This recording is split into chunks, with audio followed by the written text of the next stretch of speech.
So in divisibility test part 1, we have already discussed some divisibility rules in which we included divisibility by 2, 3, 4 and 5.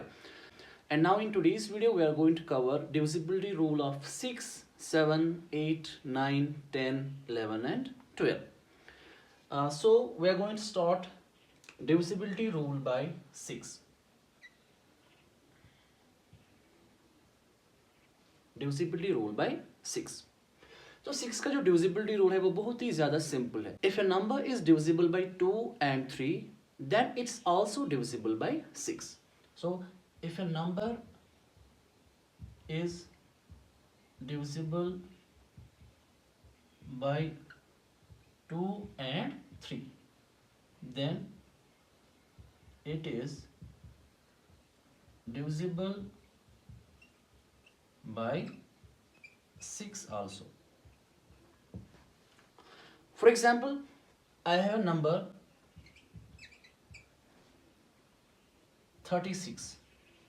I have number 36. First we have to check for 2, divisibility by 2.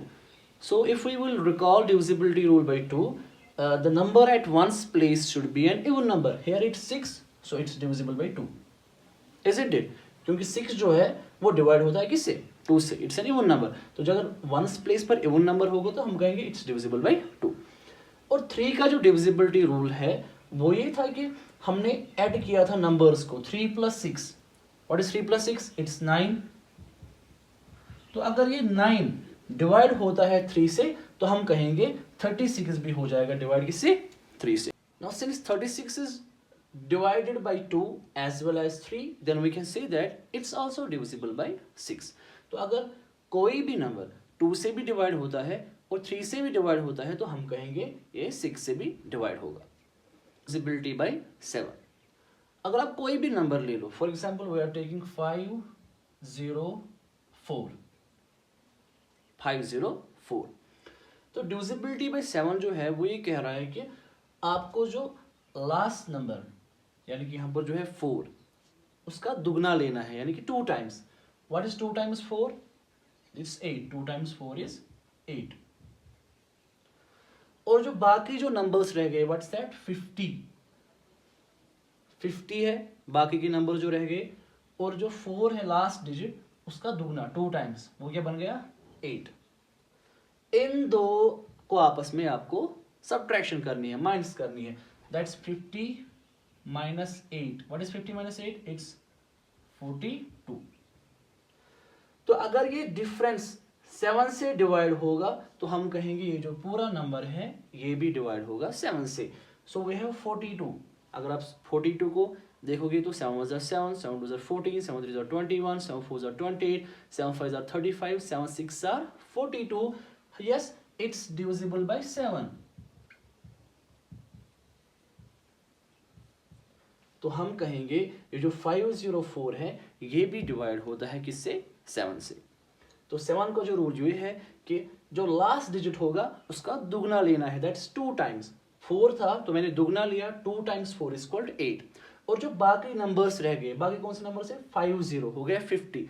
और 50 और इस 8 को आपस में minus करना है. जो वहां पर निकलेगा अगर वो डिवाइड होता है 7 से तो हम कहेंगे जो पूरा नंबर है वो भी डिवाइड होता है 7 से. 8 की डिविजिबिलिटी में क्या है कि जैसे 4 की डिविजिबिलिटी में था हमने लास्ट के 2 डिजिट्स चेक करने थे. अगर वो 2 डिजिट्स डिवाइड होते थे 4 से तो हम कहते हैं कि it's divisible by 4. Same to same in case of 8 we have to take 3 digits, last 3 digits. For example 2160. 2160. So in case of divisibility rule by 8, we have to take last 3 digits. What are the last 3 digits? It's 160. अगर ये last के 3 digit 8 से divide होते हैं तो हम कहेंगे ये जो पूरा नंबर है ये भी डिवाइड होता है 8 से. Here last digits are 160. 160 8 से डिवाइड होता है. 8 2s are 16. 8 zeros are 0. तो 8 से 160 परफेक्टली डिवाइड होता है, तो इसका मतलब ये हुआ कि 8 से 2160 भी डिवाइड होगा. So in case of divisibility rule by 8 you have to check last 3 digits. अगर ये जो लास्ट के 3 डिजिट्स डिवाइड होते हैं 8 से, तो हम कहेंगे ये जो पूरा नंबर है वो डिवाइड होगा किससे? 8 से. Now divisibility rule bye 9. जैसे अगर आपको याद होगा कि मैंने बोला था डिविजिबिलिटी रूल बाय 3 में कि हमें डिजिट्स को ऐड करना पड़ता है. अगर वो डिवाइड होगा 3 से, तो हम कहते हैं उस टाइम सारा जो नंबर है वो डिवाइड होता है 3 से. In case of 9 it's same to same. For example I have 3 3 8 4. 3 3 8 4. Divisibility rule by 9, you have to go for addition of all these digits. What's 3 plus 8 plus 4? तो हो गया 3 plus 3 is called 6, 8 plus 6 is called 14, 14 plus 4 is called 18. If this 18 is divisible by 9, then we can say that this whole number is divisible by 9. Same to same जैसे हमने 3 में किया था, वहां पर भी हमने एड ऑफ ऑल डिजिट्स किया था. अगर वो सम डिवाइड होता था 3 से, तो हम कहते हैं कि ये जो पूरा नंबर है ये डिवाइड हो जाएगा 3 से. Same to same here in case of 9 हमें sum of all the digits करना है. अगर वो सम डिवाइड होगा 9 से, तो हम कहेंगे ये जो पूरा नंबर है ये डिवाइड होगा 9 से. What is the sum here? 18. 18 9 से डिवाइड होता है. Yes, 9 2s are 18. तो हम कहेंगे जो 3384 है ये डिवाइड हो जाएगा किससे? 9 से. Divisibility by 10. Divisibility by 10 is very simple. If last digit is 0, then we can say that a number is divisible by 10. For example, 75850. यहाँ पर जो लास्ट डिजिट है वो है 0 वंस प्लेस पर. तो अगर वंस प्लेस पर क्या होगा? 0 होगा. तो हम कहेंगे ये जो पूरा नंबर है ये डिवाइड हो जाएगा किससे? 10 से. It's simple. अगर कोई नंबर होगा 85610, लास्ट के प्लेस पर क्या है? 0, तो हम कहेंगे इट्स डिविजिबल बाय 10. लेकिन अगर ऐसे होगा 85619, तो यहाँ पर जो वंस प्लेस पर है वो क्या है? 9. तो ये तो 0 नहीं है, तो हम कहेंगे it's not divisible by 10. Divisibility rule bye 11.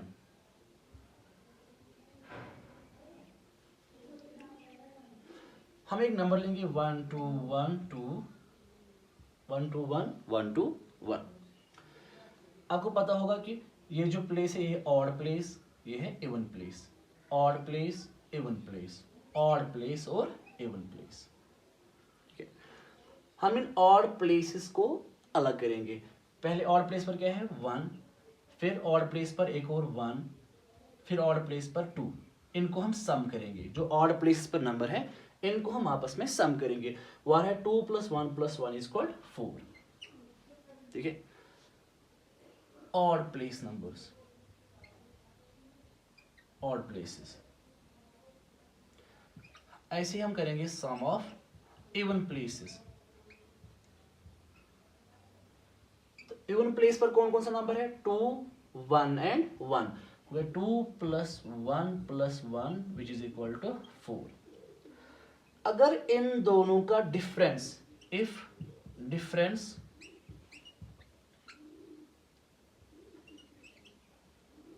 Of even places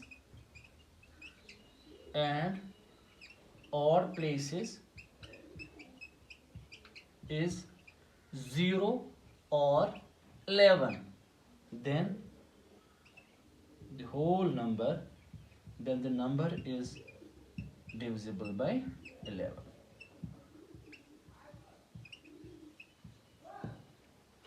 तो यहां पर आप देख सकते हो व्हाट्स 4 - 4? इट्स 0. तो अगर डिफरेंस 0 या 11 आता है तो हम कहते हैं कि ये जो पूरा नंबर है ये डिवाइड हो जाएगा 11 से.